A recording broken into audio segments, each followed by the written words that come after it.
Well, hello, creatives, community, and kind folks. Welcome to the channel RPG with DBJ, and I am your host, the dreaded DM DBJ. And this is the one, the only long-form RPG tabletop Dungeons and Dragons content on the internet, hosted by myself and surrounded by the brilliant and lovely and amazing individuals online hanging out with me today. Now, for those who don't know, this show goes live Monday through Friday. We talk openly and unscripted for an hour about a weekly subject, and then we subdivide it each day. Today being Monster Monday. Now, we had a little bit of a talk last week, and something came up, and I thought we could, basically argue about it this week too, which is kind of the cool thing. This week we are going to talk about the unreliable narrator when it comes to tabletop RPGs, Dungeons and Dragons, and all of the other tabletop RPGs you may enjoy. I see a number of faces here who may have or have not been here in a while. Hey Vince, what's going on? Hello everyone. Good evening there, Omen from around the world. Now, unreliable narration. The subject came up about I felt like an unreliable narrator was a good way to introduce RPG content. And so a little bit of our side comments here will be things like the differences between unreliable narrators and point of view characters, as well as the fine art in role-playing games of being the dungeon master and info dumping, right? How do you get across lots of like pages of information in a short amount of time, and the permutations of using like an unreliable narrator. Now, I understand that. Oh, you're fine, Vince. I understand that there's a difference between a point of view character and an unreliable narrator, as well as things like confirmation bias and other literary terms, which we can bring up here. I do know that within our own RPG community, sometimes we get caught in the weeds with terminology over the substance of the material we're talking about. So forgive me if I disregard certain things, because while I understand that, like, we want perfect definitions of things, we can get so caught in the weeds that we don't actually proceed forward in the subject. It's the there's a classic politician that made a comment about something during a congressional proceeding, and talking about the legalities and such of pornography, and the politician made the comment, and I'm misquoting here, but basically said, well, I don't need to have a definition. I know it when I see it. And so we are going to talk about its uses, not necessarily its specific definitions. But something I don't normally do is research, and I decided to bring up some research a little bit. So we're going to get into that as well. Ricker says, there he goes. That's what I'm about to argue with. Ricker says, while I would advise against it, as it eats up your time, TV tropes have actually good articles about what it means. Oh, hell's yes. Hell's yes. In terms of like, especially if we want to be RPG creators, all of us have worlds upon worlds upon worlds stacked in our heads, and we want to, in the best way possible, give those worlds away, right? And the solidity and fluidity of those worlds, I think, is based on like how married to your information are you, and combined with what's the best way to portray your information to other people, to have them really delve deep, land on your world and explore your world, as opposed to getting in their starship or airship and flowing away and finding someplace else. Vince says, I once did a pretty neat thing in a chat RPG with two players. One of them got drugged, and so he hallucinated the other person as a monster. So I fed one of them reliable narration and the other one the twisted version of reality he saw. They started to fight not long after. It was fun. You know what? I did the same thing in a Vampire the Masquerade game back in the 90s where when players failed their roles as a resisting the beast. For those who don't know, there's it's called the beast inside of a vampire when you're hungry for blood and such. And the PC thought he was having a seductive conversation with a young woman in a bookstore, but actually he found out that he was attacking her.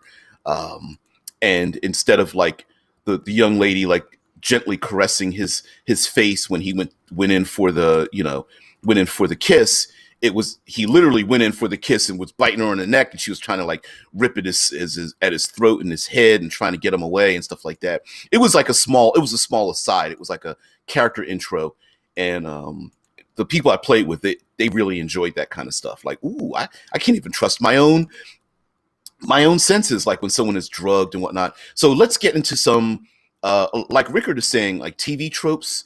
TVtropes.com is a great resource. I'm going to pop in some information here in Wikipedia, just pull up an article and we'll get started. So, and mind you, today is Monster Monday, so we're going to talk about something like that.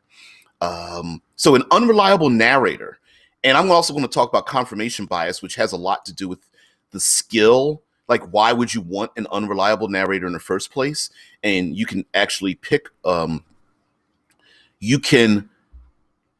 the scab of confirmation bias by convincing people that one piece of information is true, and then you flip the script and you make something else true. So anyway, an unreliable narrator is a narrator whose credibility is compromised. They can be found in fiction and film and range from children to mature readers. The term was coined in 1961 by Wayne C. Booth in The Rhetoric of Fiction. And while unreliable narrators are almost by definition first-person narrations, arguments have been made for the existence of unreliable second and third-person narrators, especially within the context of film and television, and sometimes also in literature. Sometimes the narrator's unreliability is made immediately evident. For instance, a story may open with the narrator making a plainly false or delusional claim or admitting to being severely mentally ill, or the story itself may have a frame in which the narrator appears as a character. They go on to give some examples of the unreliable narrator. See, William Riggin analyzed in 1981 study discernible types of unreliable narrators, focusing on the first-person narrator, as this is the most common kind of narration, unreliable narration. And adapted from his findings is the following list. It's not very long. The Picaro, the Madman, the Clown, the Naif, and the Liar. The Picaro, a narrator who is characterized by exaggeration or bragging. I guess it could be pronounced Picaro.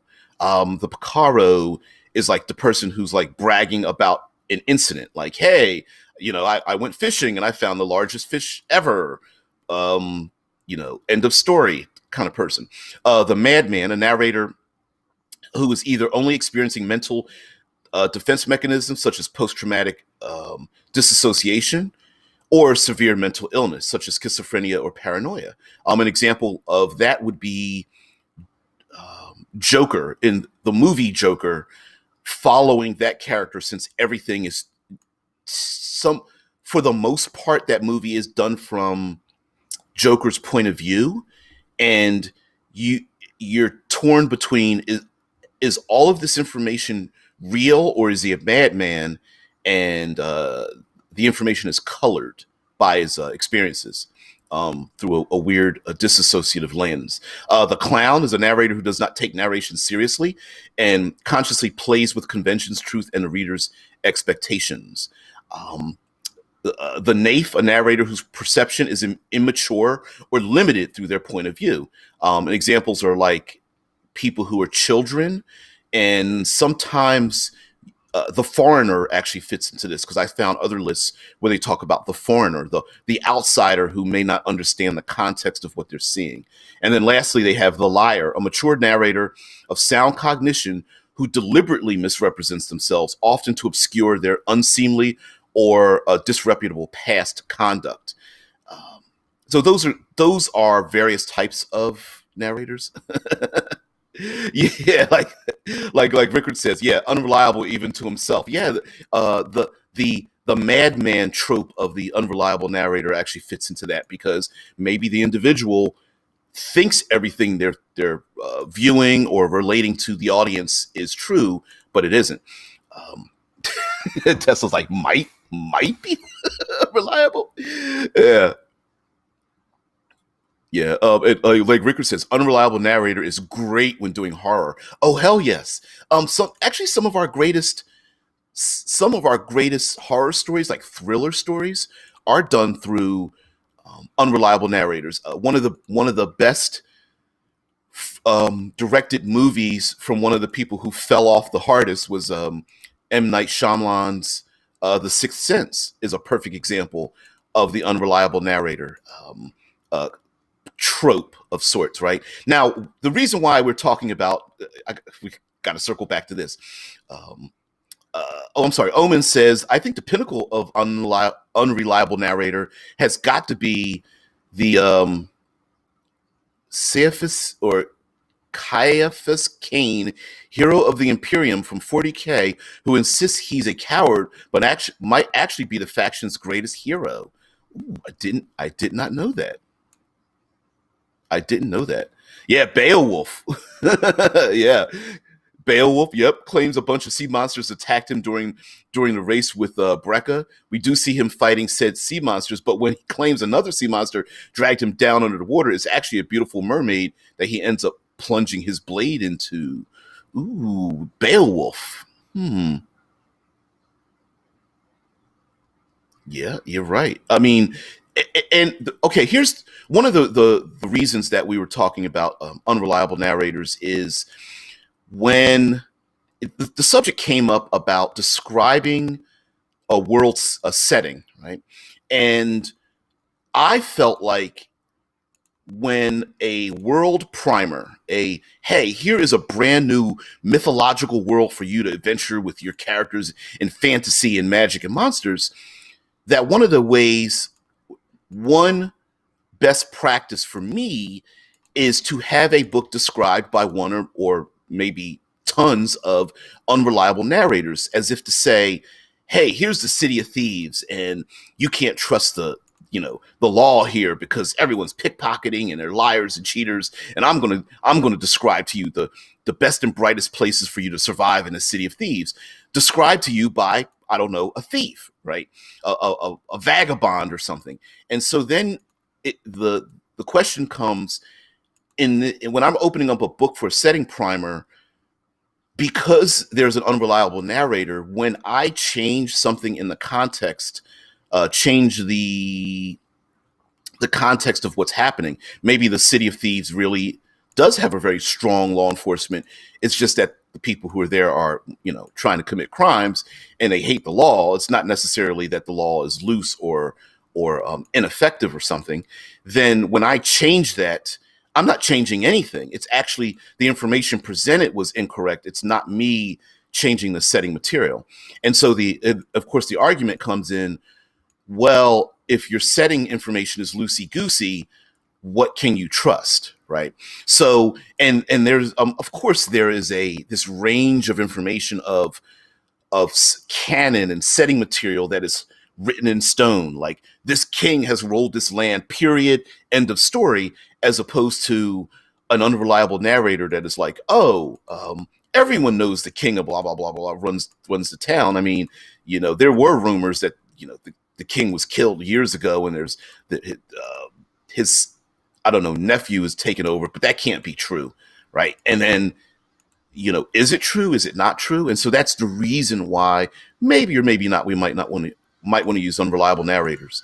And then, of course, since it's Monster Monday, when your heroes come upon a village and they talk to the locals about the monsters that have been raiding their village, how can you trust the words that are coming out of the mouths of the locals, despite the fact that the locals to themselves feel that they're telling the truth, right? And so that's where And I think all week long, we might be backing ourselves into a corner, but that's fine. Um, you know, it's what we were probably talking about. Vince says the big question is how you use these narrators in game. I personally rarely use a narrator voice in my games. I just describe things and use NPCs to talk. Right. Well, the question is let's pick a common trope. Right. A village attacked by some kind of like horde of humanoids. Let's go with lizard men. Okay, and they're attacked by the lizard folk. Um, when the player characters go to confront those said villainous lizard folk and one of them breathes fire, were the villagers lying or was it just an unreliable narrator? And then does, you know, do the locals really know what lizard folk are in a meta gaming context, or is it from their own perspective? Maybe depending on who the players talk to, the NPC is giving across information colored by their own experiences.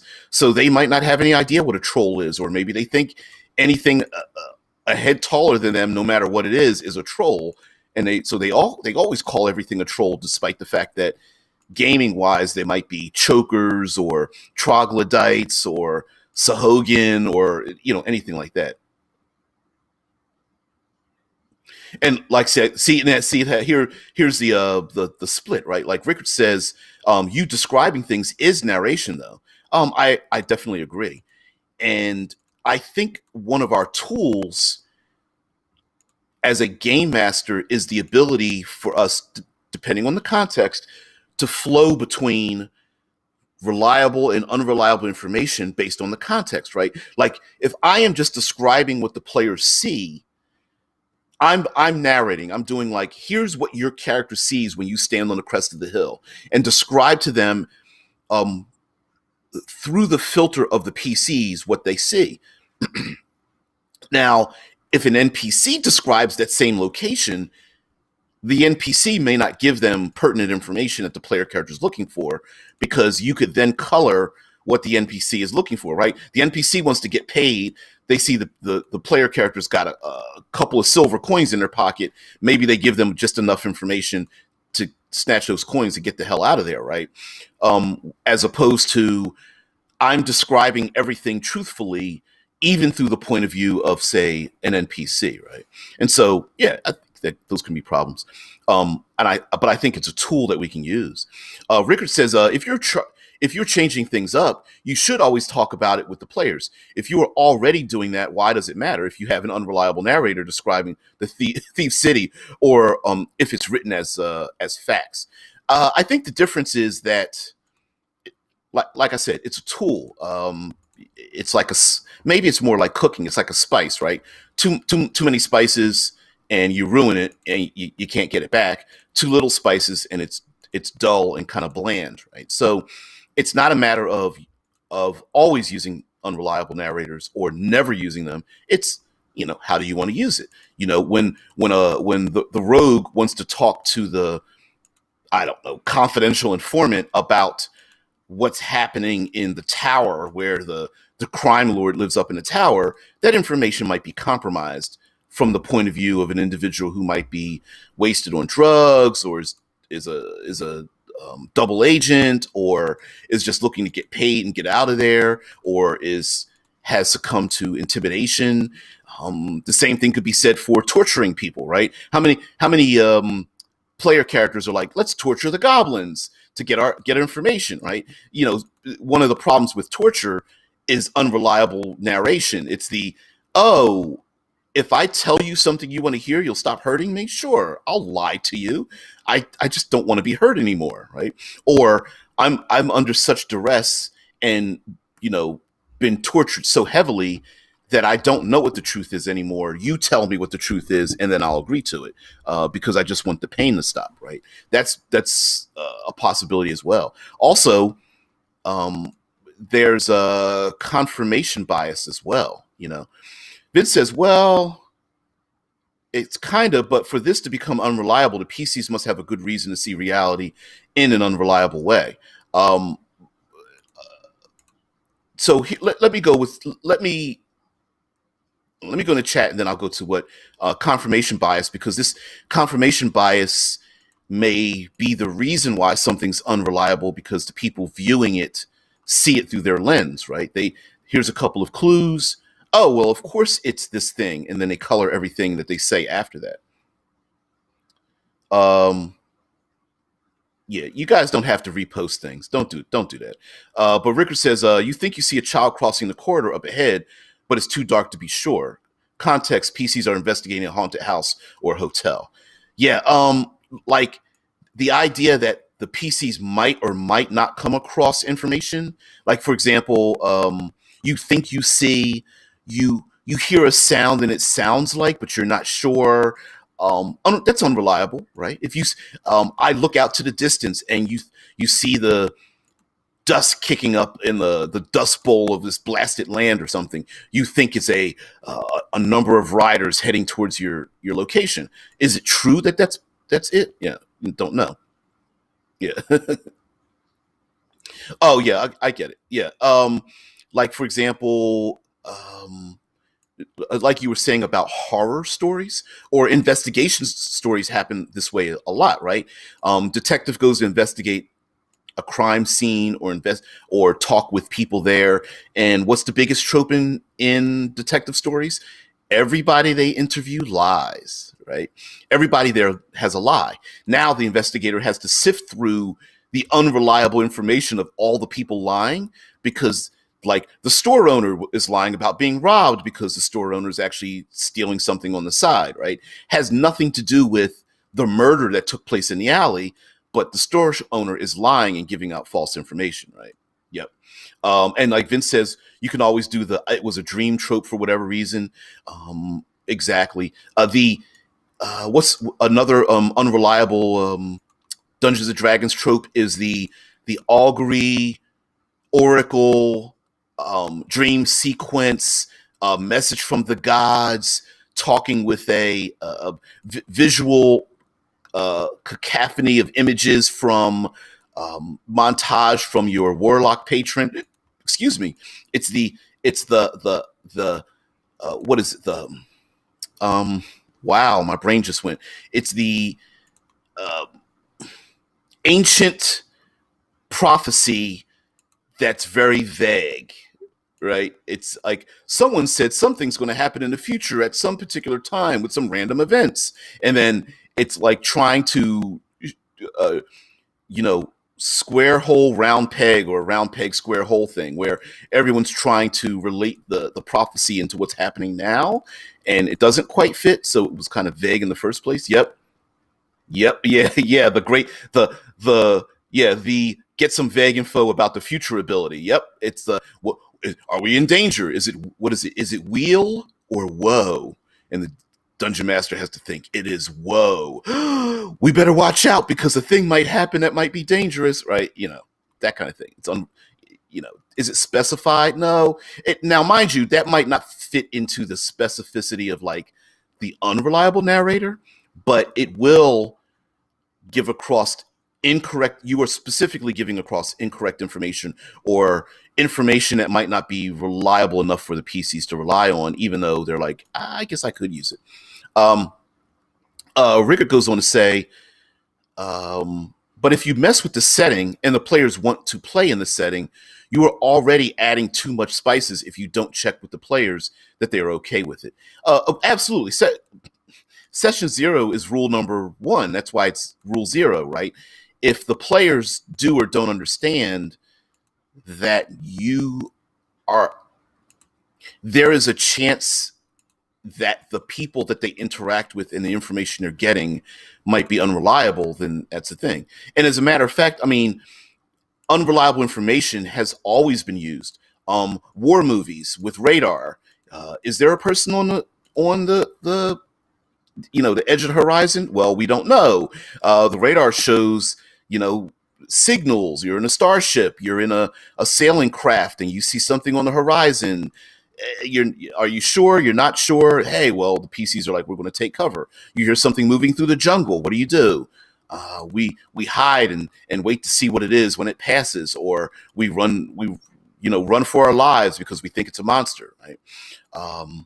So, our own just being alive gives us unreliable information until we can try to confirm it through our own senses or through individuals that we find are reliable of that source. Um, Yep. Vince says, yeah. Or the scanner for sci-fi, the scanners show a ship. Well, it was actually a space whale vaguely formed like a ship, right? Which brings me to confirmation bias. Confirmation bias is the tendency to search for, interpret, favor, and recall information that confirms or supports one's prior beliefs or values. It's an important type of cognitive bias that has a significant effect on the proper functioning of society by distorting evidence based decision making. People display this bias when they gather or remember information selectively or when they interpret it in a biased way.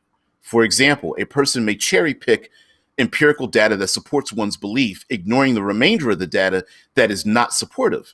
People also tend to interpret ambiguous evidence as supporting their existing position. The effect is strongest for desired outcomes for emotionally charged issues and for deeply entrenched beliefs. The reason why I bring up confirmation bias is because players very often will, if they hear that there is a large lizard-like thing breathing fire and it burned down our village and lives up in the mountain, the the bias is, oh, well, I've played Dungeons and Dragons long enough. It's a red dragon, right? It's the it's the it could be a wizard on the back of a wyvern living up in the mountain with his wizard's tower and just used a fireball, but the people experiencing it are giving information. The players just jump to a conclusion, right? It's the you could even say, according to the meta background of Dungeons and Dragons with the orc hordes, right? The savage orc hordes. Confirmation bias. Well, I've read the monster manual. They're lawful evil or chaotic evil or whatever.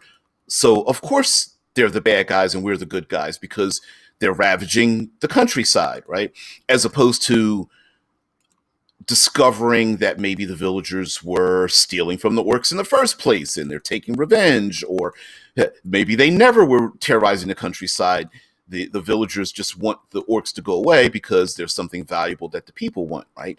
It could be confirmation bias, like, oh, my character always hated orcs. Here's a good excuse for me to go out and open up a can of whoop on some orcs, Ricker goes on to say, but I mean, does it matter if you want to change that the royal household is no longer alive because they got assassinated by a mysterious faction, or using the unreliable narration about how the lives are in the underground of the city? I really need to stop using I mean.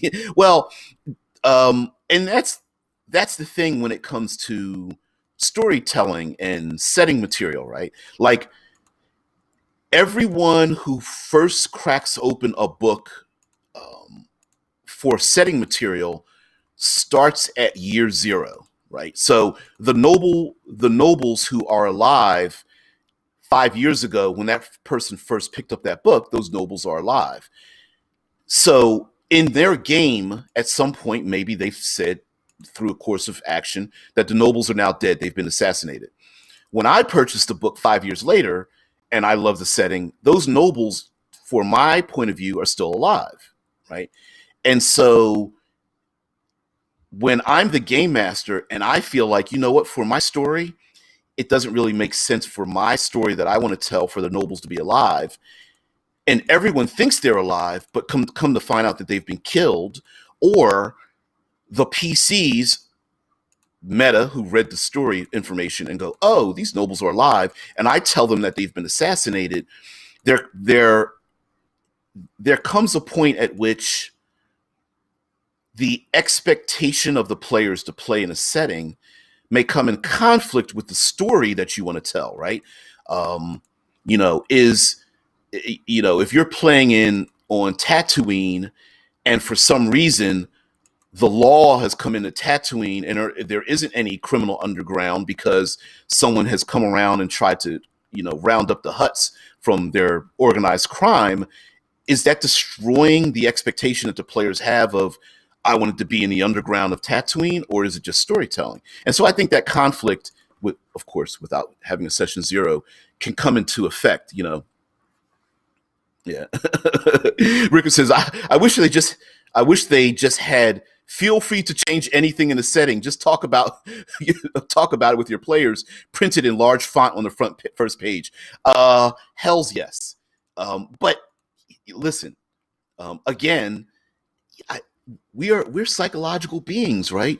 If we all can watch the same exact movie at the exact same time, and we absorb different information. Some people, when it comes to some of our favorite settings, Dark Sun, Forgotten Realms, Greyhawk, you go sci-fi, Star Trek, Star Wars, you go comic books, right? How many times have we heard people scream about, why did you change it from the comic books? But we all know comic books change it from the comic books all the time. Constantly, artists, writers come in, changing things, morphing things, tweaking things back and forth. They do it all the time. They will add information in. How many, was it like 50, 60 years, Batman, they never explained why there was a cave under Bruce Wayne's mansion, until a writer came along and was like, you know what? It used to be a stop on the Underground Railroad to freeing slaves from the South, right? That information didn't exist until someone made it canon. But until that time, there was no reason why it existed. It just was. And so the sometimes it can be, yes, this is canon, no, it is canon, and some players really balk at the idea that the game master will change anything, Rickard goes on to say, talks about the feel free to change thing printed in the front page. It also says, followed by, anything in this book is subject to change by your GM or DM on the next page. Yeah. I mean, I agree with you, but listen, how many role-playing books have we picked up where one of the first rules of the game is, if you don't like something in the book, change it, and a rules lawyer never repeats that part? Right? How many times have we come into that conflict? Like the rules lawyer is like, this is written in the book, you're changing the rules. And it's like, no, because one of the rules in the book is, if I don't like the rule, I can change it. Right? Rickard's like, how big a font is used for that? Only 36 instead of 144, right? Vince says, had made a comment about it. It says, I mean, the mimic as a concept is based around confirmation bias, and the GM not describing what it actually is, but only what it looks like. Oh yeah. Oh, mimics, doppelgangers, all those shape changers. Heck, what is it? The 5th edition specifically says this creature looks like some part of the environment until it takes action. So it specifically says for the game master to not describe what it looks like, not to describe what it really is, but to describe it as part of the background, Yep. Now, like Vince says, well, you should still write some good rules. I think a lot of designers rely too much on the, if you don't like it, change it rule. There are a lot of writers that rely on that. The problem is, you're always going to have people who want to change it, and you're always going to have a portion of the gaming community who will never change it, right? And so you're going to get people on either end of that. You can't appease both, but like Rickard is saying, like, I'm talking full page, and if that doesn't work, make it a 2-page spread. Yeah, I mean, think about it, right? Like, on one hand, for example, historical battles, right? We're going to reenact historical battles. The assumption is to find as much real life, practical, obviously correct information to reenact a historical battle before we change the results. On the other hand, there is something to be said about embracing a long time ago, far, far away, through some legendary thing written by a person who said it secondhand by an old person that walks into the tavern to hand the PCs a faded map, right? Where sure, we've all heard about the legendary empire that's across the sea, and the legendary city of Atlantis that no one's ever been to and no one ever remembers, and there's no evidence of it existing except for the small trinket in my hand.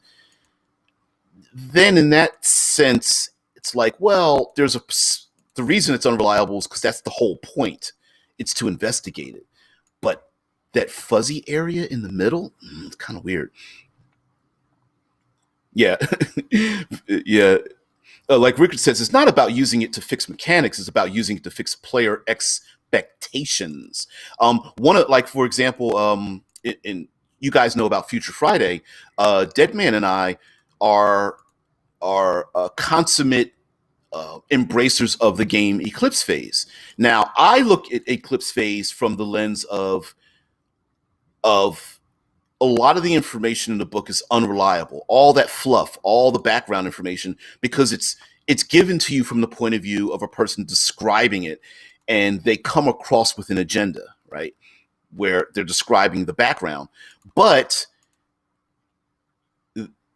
you could read the exact same information and call it canon because this person said it's there, that it must be there, right?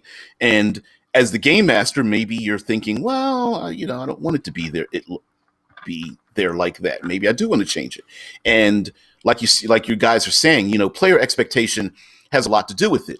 If your players are playing in Dark Sun, if you include metal into Dark Sun, or how much are you changing it when the expectation is that even metal and water is so rare in this world that changing it might change the fundamentals of the world. So you might not want to change that aspect of it. But maybe a game master says, you know what, in Dark Sun, I want to run a game where there's a lake with a spring with water, and there's a major battle over the clean water, the one true source of clean water in Dark Sun, in a place where it's nearly impossible to find it. Hey there, hey, what's up? The hairless RN, what's up there, Steve? Says it's mutual creative storytelling. Don't hinder my storytelling. Yeah, that's true. That's very true. Um, you know, um, like you guys are saying in the Discord. Like, to be fair, every rule is an optional rule, though. GMs and players shouldn't be discouraged from making homebrew changes to make the system fit their setting and type of game. I absolutely agree with that. But Vince says, but you should still write a playable game that does not need homebrewing. Not every group changes stuff. I even think it's a minority who do.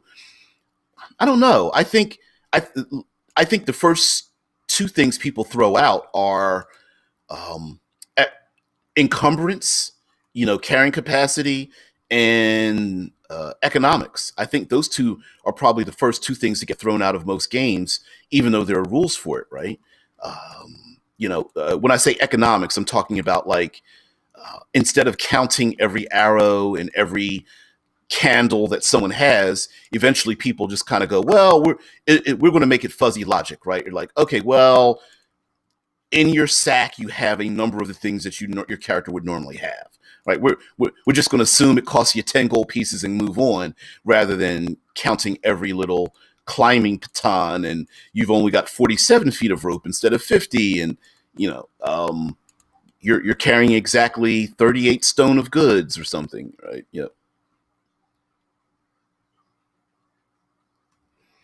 Yeah, yeah, and like you see, and here's the thing, right? Sometimes I think, like Rickard and Vince are talking about in the Discord, that some have seen that very few changed the rules, whereas others have seen them do it a lot.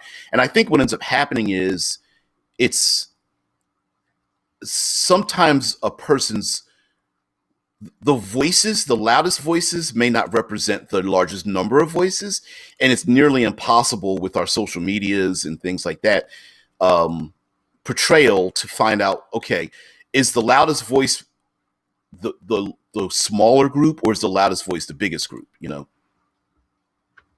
Yeah, yeah, and there's how many groups talk about their small homebrews. Well, they're small group of homebrew. What is it? 5 people, 7 people? Is what percentage does that represent? Also, I think because I knew this would go off the rails for this week, so it's going to be general, but especially on like a Monster Monday kind of thing, um, you can twist information through unreliability and use it to enhance the game rather than make it worse. An example would be like um, an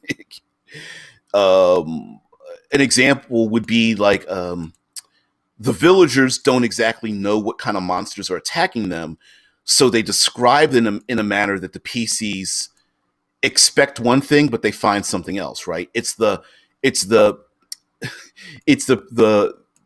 villagers that think everything's a troll and don't know the difference between an ogre and a lizard man, right? Or vice versa, right? It's like everything's a lizard man that's got scales, but the monster manual and other, Volo's guide and all that kind of business, Mordenkainen's and Xanathars and all that kind of whatnot, whatever you're using, sure they've got scales, but they're not necessarily lizard men. And you might be doing this on purpose to break expectation, right? Oh, players have played the game for 12 years. They hear lizard men. They're perfectly thinking lizard men. And as a matter of fact, in their heads, they're thinking, oh, they have an armor class of 12, and they've got the most powerful lizard man only has 15 hit points. They're already thinking of the meta. And then when they discover that the lizards can heal, they can breathe fire or acid, they've got wings, they can swim, and they're amphibious, and they can hold their breath for 85 minutes underwater and that kind of thing. Then eventually, these are lizard men. They're not lizard men. I didn't think a lizard man would be 27 feet tall, that kind of thing, right? And so you could break the expectation by just using what you already have in the book, wyverns and trolls and troglodytes and chokers and all this kind of stuff, but you start reframing them as lizard men, and then you got that information across to the players because they spoke to people who were unreliable, right? Villagers being attacked, they're like, I don't have time to like do a thesis on what attacked me. All I know is that they were lizard people, and so you could change that up as well. The hairless RN says strict canon leads to way too much player knowledge versus character knowledge. Like, how does a level know that this monster is resistant, so don't use that weapon? Right, and that's always been an issue. Like, for example, when a player comes upon a troll, how do they know that they don't heal except being burned by acid or fire? Or how do they know that werewolves are subject to silver weapons or magic weapons or something? Now, what you could do is flip the script and go, oh, these humans are changing into wolves or half-wolf people. Everyone knows that they are vulnerable to silver. Let's go get our silver weapons. And then come to find out that no, it was a druid or a wizard that used a polymorph spell, not necessarily a lycanthropic creature, right? So some things might just be common knowledge, or at least common folklore. The vampires can't be seen in mirrors, or the warlock has no shadow, or of course the troll. Everyone knows you cut the troll's arm and you burn the stump, or the hydra. You cut the hydra's head off, and before it grows back two heads, you have to burn the stump with fire because we've heard the legends, right? And like Rickard says, also trolls being common in your setting, you can be sure that people know how to fight them. Exactly. So you don't have to meta my character shouldn't know that trolls are vulnerable to fire. Maybe it's the opposite way. Everyone knows this. And then when the players come upon winter trolls or sand trolls or something, maybe it flips around and you're like, well, I tried to use fire, but they came out of the volcano. Ooh, now they are vulnerable to cold, right? Now, mind you, you don't want to do this as a gotcha, as a dungeon master and go, ha ha, but you could have shape-changing trolls or giant-sized trolls. Like, you could say, yeah, we have standard trolls and plus this other stuff. Or, for example, let's go with what we're talking about currently, right? Where Wizards of the Coast is changing the way we perceive orcs, but you also want to maintain the allure of the savage hordes. Maybe, just maybe, we all thought that the savage hordes were orcs, and then come to find out, well, no, there's like 15 different tribes of orcs. This happens to just be one particular bestial tribe, but these others are far more druidic, or far more like rangers, or far more like barbarians, or they have magic and a intense culture, and they're spiritualist or whatnot. Like you could say, yeah, your confirmation bias as a knight makes you think that they're all bestial, but we're going to break that expectation by saying this is the worst of what you think it is, but come to find out, when you've been captured, the orcs are actually pretty nice when you get to know them.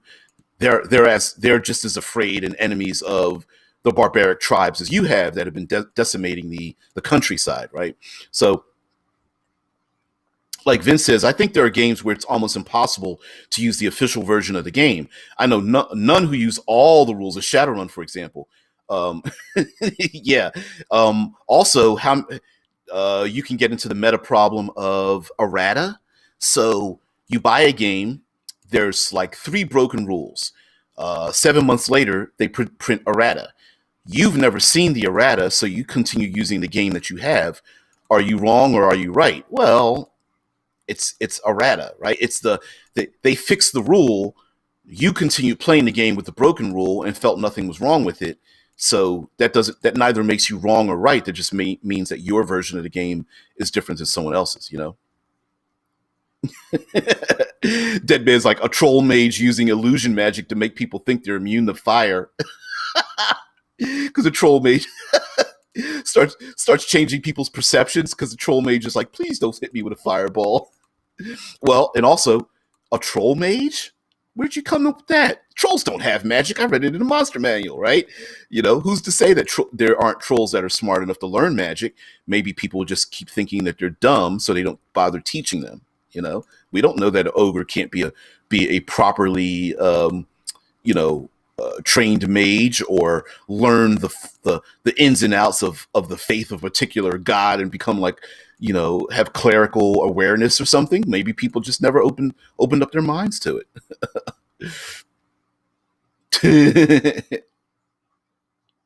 That's funny. You guys are silly.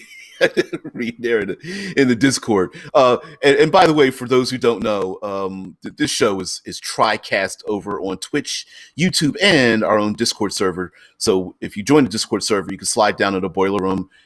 That's where the cool kids hang out. Now, yeah, this idea that, like, breaking the rules, and I don't mean breaking the rules, but like breaking the setting. Your lizard folk are more than just the whatever CR level they are. I think they're like 1/2 or 1/4 or something like that, maybe. So breaking that in your game, giving trolls things like magic, or making them immune to fire, or breaking the expectation. I think there's nothing wrong with it. The problem, again, like making a meal and using spice, is don't do it as a gotcha, but do it as a world building element. Like, oh, there's an actual culture of trolls. I didn't know that. I thought they were just mindless things living in caves. Well, come to find out that they have their own language and culture and hierarchy and all that kind of stuff, right? You could introduce things like that. Or it could be, you could set something up as an elaborate lie. The Council of Seven has been lying about the bestial nature of the goblinoids that have been terrorizing this place. Really, what happened was the Council of Seven started this whole war in the first place, and the PCs find out that we've been fighting on the wrong side. We've seen that done storytelling-wise plenty of times, where the hero is righteous and noble. They go for their, to beat people about the head and shoulders because they're evil, and then come to find out that the evil people weren't wrong all along. Or it's still necessary to knock people about the head and shoulders. It's just that there's a new context to it, right? So, sure, the goblinoid hordes are wrong for doing what they do. We just now understand we've got two enemies, right? We've got the goblinoid hordes who've been turned into essentially terrorists, right? Like in our own life, we have terrorism that's around the world. And some people say, well, we understand why you're doing it. That doesn't mean we agree with what you're doing. So that can take a lot of things too. Uh, Laws of God and Men. Hey, what's going on there? Says, I really like your take on the new race rules errata. I hope you don't mean me per se, but I do agree that the new, like, changing the way race is perceived and the way that they're trying to come up with new uh,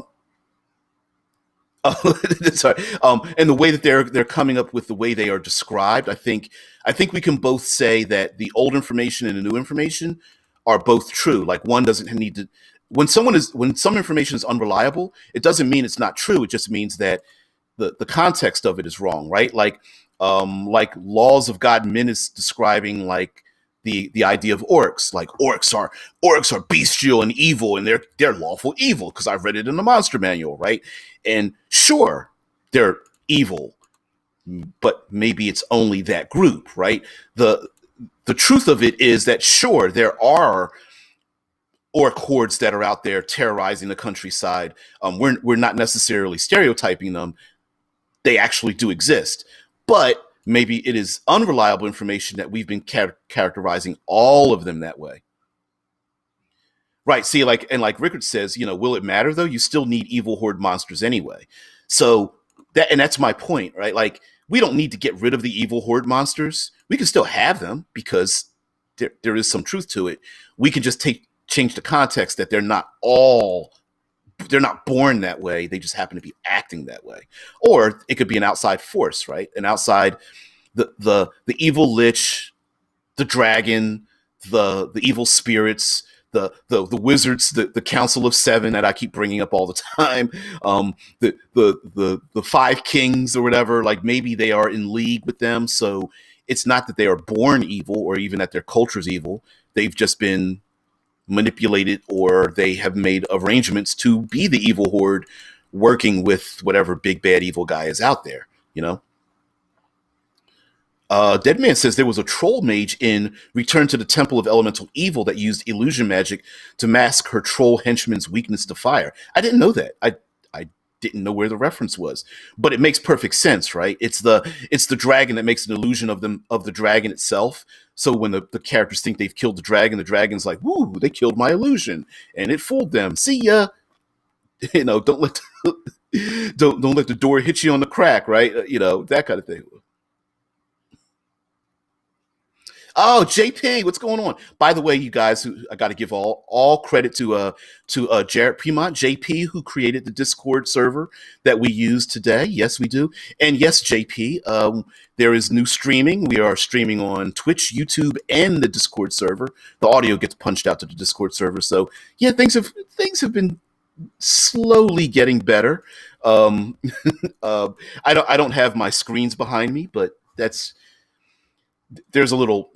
just a slight little problem with them, so don't worry about that. It's not a big deal. You guys get to see my entertainment room, kind of as messy as it is.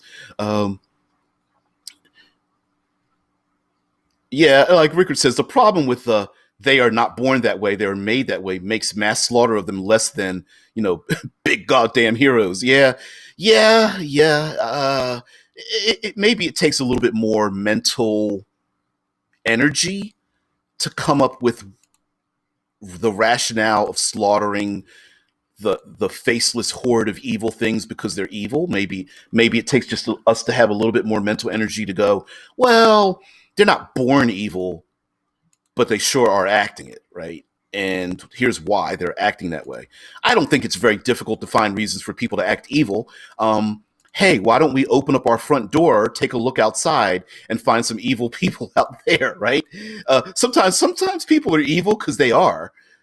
Not necessarily. Even groups of people tend to be evil because they are. It doesn't necessarily mean it colors everyone that represents those individuals, right? it's it's circumstance, and there's plenty of circumstances to turn people evil, even if it means someone was manipulating people, or they're put in the position where they're like, hey, we got beat down, we're gonna treat other people the same way. So I don't know. Yeah. Yeah, but like oh, JP says, what sort of race changes are going down? Did they delete elves yet? No, they haven't. But I like the sarcasm though. Now, Laws of Gods and Men says, but should we celebrate the genocide of races even in fantasy? Um, that's and see now my contention is that I both in real life, and we're not going to get into much of real life, but even in fiction, we don't necessarily need to delete the past to move forward, right? We can still say, you know what, the genocide that happened in Dungeons and Dragons over the last 40, 45 years or whatever, it still's out there, right? It still existed. We took our paladins and went out there and killed the goblin babies and pregnant women. We did that, right? That's part of our history. Let's just say that is the history, and let's move on from there, as if to, and then move on and go, you know what, maybe we were wrong, right? Maybe that it's part of our collective role playing history that yes, those things happen, and maybe we were wrong for doing it. Why not just make that a thing, right? And like of Gods and Men is saying, should we celebrate it? I don't necessarily think it needs to be celebrated, even if it is still included, if you understand what I'm saying, right? Like maybe 3 generations ago, that Paladin's Order did celebrate it, and there's like paintings on the wall of like people having fun holding up goblin baby heads, and then the new Paladin is like, it's like um, you know, maybe the new Paladin person that's playing the Paladin is like, that's bullshit. Like, I'm not killing a goblin babies. That's stupid. Like, that's actually killing children, right? Why not? And I think role playing allows us to put ourselves in the shoes of other people. And I think more than anything, empathy for other people, even in the smallest sense or the largest sense, is a good thing for role playing games. I don't have a problem with that at all. Um, I think there are people who go the other way, and there is a danger of people who are like, they're going to double down on their own real world prejudices by inserting them into their own role playing game. But you can't police people's beliefs, right? You can't do that. So I like the changes, but I don't believe in deleting the history of those changes, right? I don't think it should be retroactive. I think we should just be moving forward, and I think both. I think both can exist in the same world. Yeah, like Laws of Gods and Men says, he says, "Oh, I'm sorry, I'm not. I'm definitely not trying to imply erasure, but moving forward feeling. Oh, hell yeah, hell's yes, yeah." Like Rickard says, um, like if orcs are not naturally evil as a species, bound to the evil god of evilness, killing one is always wrong because you could have tried to teach them and convert them to goodness. And where are we going to stop with that? I agree. How many times have we seen the caveat that the race of evil things is evil because they were birthed from an evil god or deity or some evil spirit or something, right? That's the excuse. Like Groomsh, they are born from the spilling of Groom's blood because the other gods made fun of Groomsh and poked out Groomsh's eye or whatever the case might be. Yeah, I mean, you could devolve into that if you want to make it kind of black and white. Yeah, like Rickard says, or, are we just going to have demons as monsters? But then again, we have seen that celestials can call, so why can't we redeem evil demons? Um, I don't see a problem with that. And mind you, listen, this is Dungeons and Dragons. This is fantasy. Even the most lawful and good person is going to start slaughtering people. That's it. I mean, sure, we could play Peace and Prosperity, the role playing game, but the game has a lot of combat in it. So fall, like, yeah, we've seen celestials fall, so why can't we redeem evil demons? I think if you have a session 0 and you talk with your players and you say, hey guys, listen, there are forces in the world that are nothing but pure evil. You can't redeem them. They are expanding throughout the world. Let's agree that there is something out there that is doing it. Session 0, you're done, right? Like I said, I think it's just a matter of using a little bit of brain power, but I think we can get past that. I think we're intelligent enough as a community to know the difference between an outer world evil influence forcing, creating the evil in the world. So yes, it is evil, without question, versus people doing evil things out of circumstance, right? Now, Rickard says, but the whole point of having alignment there as well, it is technically lawful good to kill evil creatures. But if there are no evil creatures killing anything, it's the lesser of evil choice. Are no evil creatures killing anything is the lesser evil choice best. Wow, I think that's a great thing to discover in the world. I think your question is something that could be answered with us getting together and rolling some dice, right? I don't think it's a matter of whether we should or shouldn't have something like that in the world. I think it's, the paladin order that was slaughtering all those orcs, who now is rethinking, maybe we should talk to them and try to change their ways. Like a missionary kind of project where on one hand, the lawful good paladin is trying to convince them to be good, but on the other hand is imposing their possibly humanistic lawful good tendencies onto a culture that doesn't agree with them. We've seen colonization wrought wrong around the world, right? So I think that'd be a great setting there, Rickard. I don't think that's a problem. I think that's fuel for creation. I like that. I like that idea. I'd play in that game.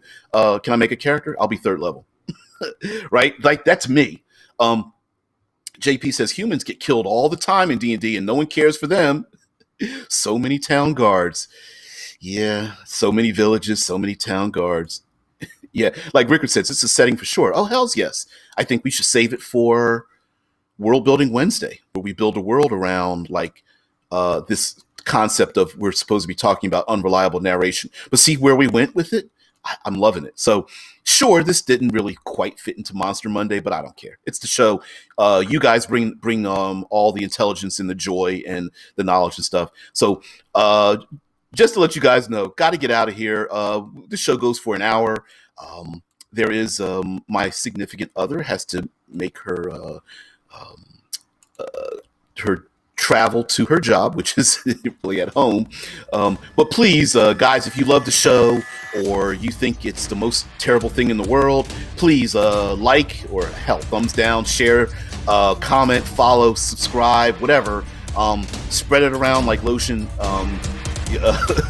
to everyone you know. By the way, I am DBJ. This is RPG with DBJ. We are going to continue this conversation tomorrow on Crunch Time Tuesday. So until then, everyone have a great day.